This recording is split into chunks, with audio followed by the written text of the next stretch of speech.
इस खबर में हम मंत्री जी के क्षेत्र में स्कूल चले अभियान की दुर्गति दिखा रहे हैं।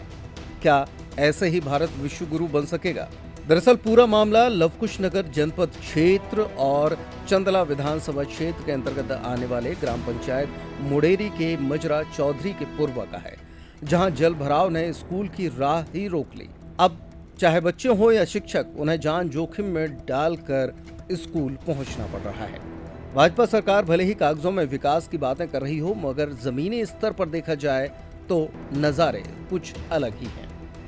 लवकुश नगर से महज 10 से 12 किलोमीटर दूर स्थित चौधरी के पुरवा की ये बात है, जहां रहने वाले लोग आज भी 19वीं सदी में जीवन यापन करते दिखाई दे रहे हैं। कहा जाता है कि ग्रामीण स्तर का विकास मुख्य सड़क से ही माना जाता है। अगर गांव तक पहुंचने वाला रास्ता सुगम है तो वो गांव विकसित गांव माना जाता है, मगर यहाँ के हालात बद से बदतर हैं। गांव को जोड़ने वाली सड़क जरा सी बारिश में ही कीचड़ में तब्दील हो जाती है। वहीं विद्यालय से महज 200 मीटर पर बने नाले में जल भराव इतना अधिक हो जाता है कि तैर कर ही नाला पार करना पड़ता है। विद्यालय में पदस्थ शिक्षिका वर्षा आदिवासी और निष्प्रिया नागर बताती हैं कि वो लवकुश नगर से रोजाना विद्यालय आना जाना करती हैं। वहीं थोड़ी सी बारिश में गांव तक पहुंचने वाली सड़क दलदल में तब्दील हो जाती है। करीब 3 से 4 किलोमीटर पहले ही उन्हें अपने वाहन खड़े करके कीचड़ भरे रास्तों से गुजरकर जान जोखिम में डालकर नाले को पार करना पड़ता है। स्थिति तो ये भी बन जाती है कि स्कूल तक पहुंचते पहुंचते ही 3 से 4 घंटे का समय गुजर जाता है। ऐसे में आखिरकार बच्चे पढ़ें तो कैसे पढ़ें?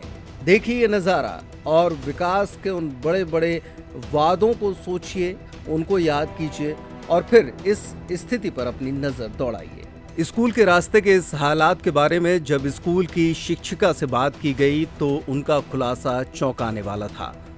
उनका कहना था कि कई बार मौखिक तौर पर यहाँ की स्थिति को दर्शाया गया, लेकिन कोई हल नहीं निकला।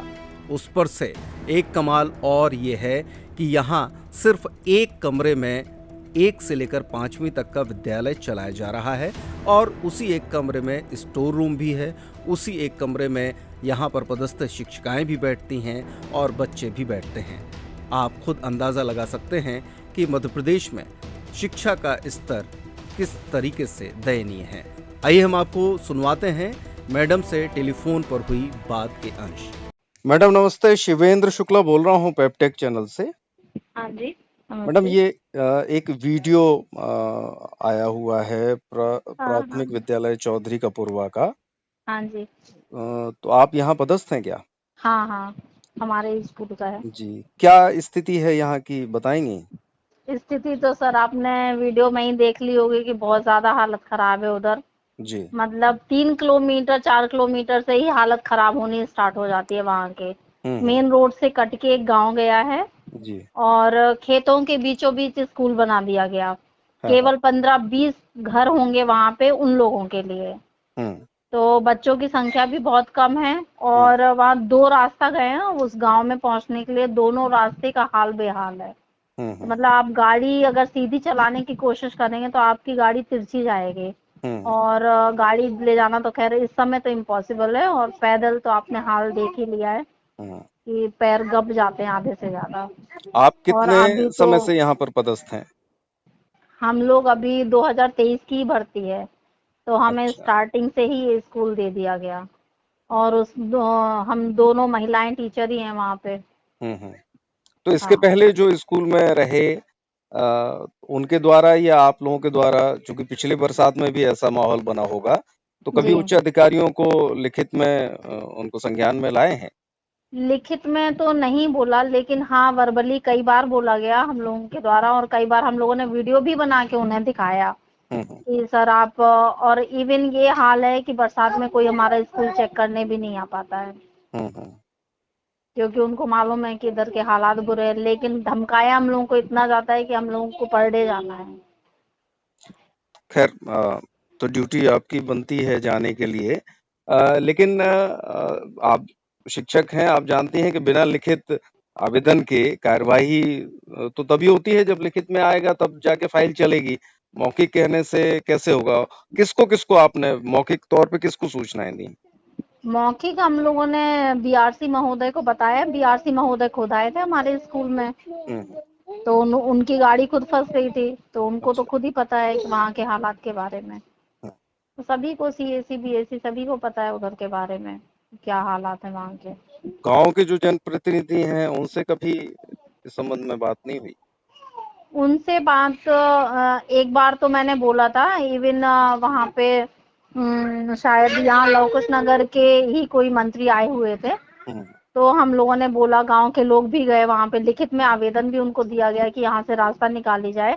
तो रास्ता हमारे गांव में नहीं दी गई, दूसरे जो जुड़ा हुआ गांव है उसको रास्ता मिल गई, वो भी आधी अधूरी बनाएगी जो कि पुरवा तक नहीं पहुंचती है। जी। चलिए, तो आपके क्षेत्र में चूंकि वो मंत्री जी भी वहाँ उन्हीं का क्षेत्र है, मेरे ख्याल चंदला विधानसभा के अंतर्गत आता होगा हाँ, ये, चंदला विधानसभा के तो अंतर्गत उनको आता है। कभी अप्रोच नहीं किया आप लोगों ने? अब सर हम लोग तो नहीं कर सकते, लेकिन हाँ गांव वालों ने अप्रोच किया होगा। हम्म, लेकिन हम अभी लोग कोई कैसे करेंगे? हल नहीं निकला अभी कोई भी। नहीं, अभी तक कोई हल नहीं निकला। तो ये कितने समय तक कितना परेशानी उठाना पड़ती है? केवल बरसात के मौसम में ऐसा रहता है या नहीं, दूसरे? ये तो हर मौसम में है वहाँ पे, हर मौसम में, क्योंकि अभी बारिश के मौसम में तो चलो बारिश की वजह से है, हम्म, अभी जब खेती होने लगती है तो सिंचाई की वजह से ये हालात पैदा हो जाते हैं, नहरें चालू हो जाती हैं तो पानी भरता है वहाँ पे। तो वहाँ का तो हर मौसम में यही हाल है। सर्दी के मौसम में आप जाएंगे तो भी आपके पैर गप जाएंगे आधे से ज्यादा, हम्म, चाहे सर्दी हो बरसात हो। बस एक गर्मी का सीजन ऐसा होता है कि जो थोड़ी बहुत सूखी की रास्ता आपको मिल जाएगी, हम्म। बस। चलिए, वो आखिरी भी सवाल ये है कि कितने कमरों का आपका स्कूल है और कितने विद्यार्थी रजिस्टर्ड हैं वहाँ?